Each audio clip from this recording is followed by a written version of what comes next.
hello साथी हो भोक लागेको छ म चाहिँ अब डर लाग्छ यहाँनिर हाम्रो बाजेहरूले उहिले छोड्ने खान्थ्यो अचार बनाएर म पनि खाएँ साह्रो भोक लाग्यो आहा अति नै मिठो र अर्ग्यानिक साथीभाइहरू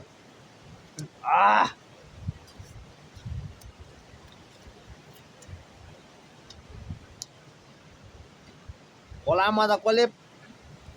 त्यही चाहिँ पाइँदैन रहेछ माछा पोली खायो भने छैन माछा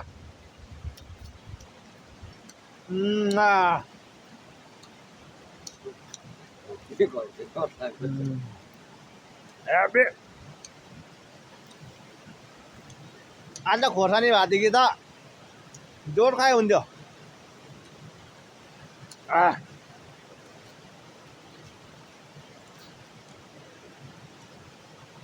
खट्टा खट्टा अमिलो